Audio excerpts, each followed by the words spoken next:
அஸ்ஸலாமு அலைக்கும். எல்லாத்துக்கும் வணக்கம். இங்கே பாருங்கள், எங்கள் வீட்டில் முருங்கை மரம் நிற்கிது. உங்களுக்கு தெரியும், முருங்கை மரத்தில் பூவும் இலையும் காயுமா அப்படி இருக்குது, பிஞ்சு அவ்வளவும். இது இந்த மரம் வந்து கிட்டத்தட்ட நான் இப்போ 6 வருஷம் ஆச்சு. எங்கள் தம்பி ஊர்லேருந்து விதை கொண்டு வந்து போட்டு வச்ச மரம். ஆனால் முருங்கை மரம் வைக்கிறவன் வெறும் கையோடு போவான்னு சொல்லுவாங்க. அதோட அர்த்தம் யாருக்குமே புரியல. வாங்க நான் ஒவ்வொன்றா சொல்கிறாங்க பாருங்கள். பூ சும்மா மல்லிகைப்பூ மாதிரி எப்படி தெரியுது பார்த்தீங்களா? கீரையும் அந்த வெள்ளை கலருக்கும் அந்த முருங்கை பிஞ்சியும் பார்க்குறப்ப அவ்வளோ சூப்பராக இருக்குது. பாருங்க எப்படி இருக்குன்ட்டு, எவ்வளோ அழகாக இருக்குது பார்க்க. பார்த்தீங்களா? வாங்க நான் இதில் உள்ள தன்மை என்னன்னு நான் உங்களுக்கு சொல்கிறேன். வாங்க ஒவ்வொன்றா வாங்க.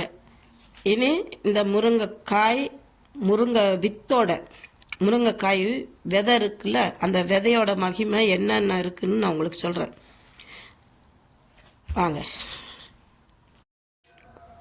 வாங்க நீங்கள் முருங்கைக்கீரையை பார்த்தீங்க, முருங்கை பூவை பார்த்தீங்க. அந்த முருங்கைக்கீரையோட நன்மை உங்களுக்கு தெரியும், ஆனால் அதோட முருங்கைக்காய் வித்தோட நன்மை தெரியாதுல்ல. வாங்க நான் சொல்கிறேன். முன்னோர்கள் வந்து சொல்லுவாங்க, முருங்கையை வச்சவன் வெறுங்கையோட போவான்னு. அதோட மீனிங் என்னென்னா, முருங்கை காய் பூவு இதெல்லாம் சாப்பிட்டவங்க வந்து அந்த காலத்தில் கையில் கம்பு இல்லாமல் நடப்பாங்க, குச்சி இல்லாமல். அதுக்காக தான் வெறும் கையோடு போனான்ற அர்த்தம். உங்களுக்கு இந்த முருங்கை காய் காஞ்சது கிடச்சிச்சின்னா எடுத்துகிட்டு வந்து இந்த பாருங்கள், இந்த மாதிரி உடைச்சா இது மாதிரி பருப்பு கிடைக்கும். இந்த பார்க்குறதுக்கு வெள்ளை கொண்டக்கடலை மாதிரியே இருக்கும். அதை என்ன பண்ணுங்கள், டெய்லி நெய்யில் வறுத்துட்டு முடிஞ்சால் வெறும் அப்படியே சாப்பிட முடிஞ்சால் சாப்பிடுங்க. ஏன்னா இதில் கொஞ்சம் கசப்பு தன்மை இருக்குது. கசப்புக்கும் ஒரு மாதிரி துவர்ப்பு தன்மை இருக்கும், ருசி இருக்காது. நீங்கள் மென்று சாப்பிட்டுட்டு சுடு தண்ணியை குடிச்சிடலாம். இல்லையா, உங்களால் மென்று சாப்பிட முடியலன்னா பொடி பண்ணி சாப்பிட்லாம். ஆனால் பொடி பண்ணி சாப்பிட்றத விட மென்று சாப்பிட்டா உங்களுக்கு வந்து அவ்வளோ இந்த பல்லுக்கு, நம்ம இந்த ஈறுகள், பல்லோட இந்த வேருக்கெல்லாம் அவ்வளோ நல்லது. மென்று சாப்பிட்டோமா அதோட சுவை வந்து 4 பக்கெட்டும் நமக்கு வந்து டைரெக்டாக கிடைக்கும். இந்த பவுடராக சாப்பிட்றப்ப என்ன ஆகுதுன்னா, அது போய் இப்போ 1/2 மணி நேரம் 1 மணி நேரத்துக்கு அப்புறம் தான் அது வந்து நம்ம உடம்பு பூரா அதோட இது பரவும். ஆனால் நம்ம மென்று சாப்பிட்டோமா, நம்ம உமிழ்நீரோட மென்று சாப்பிட்றப்போ டைரெக்டாக அதோட சத்து வந்து நம்ம உடம்புக்கு கிடைக்கும். நீங்கள் 30 நாளைக்கு இந்த முட்டு வலி இருக்கிறவங்க, உடம்பு வலி இருக்கிறவங்களாம் இந்த முருங்கை விதை இருந்துச்சுன்னா டெய்லி 10 விதையை நெய்யில் வறுத்துட்டு காலையில் சாப்பிட்டு சுடு தண்ணியை குடிச்சு பாருங்கள். இன்ஷா அல்லாஹ்.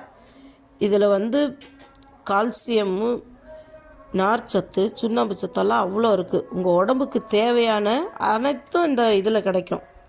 அதனால தான் அந்த காலத்தில் வந்து முருங்கையை வச்சவன் வெறுங்கையோடு போனான்னு சொல்லுவாங்க.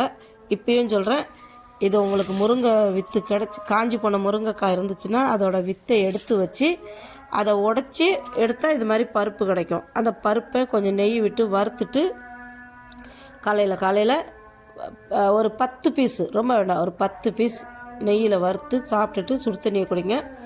30 நாளில் அதோட உங்களுக்கு என்ன அதில் நன்மைன்னு உங்களுக்கு புரியும். இன்ஷா அல்லாஹ் ட்ரை பண்ணி பாருங்கள். Okay, thank you. பிடிச்சிருந்தா ஷேர் பண்ணுங்கள், சப்ஸ்கிரைப் பண்ணுங்கள், லைக் பட்டனை மறந்துடாதீங்க, ப்ரெஸ் பண்ணுங்கள், கமெண்ட் பண்ணுங்கள்.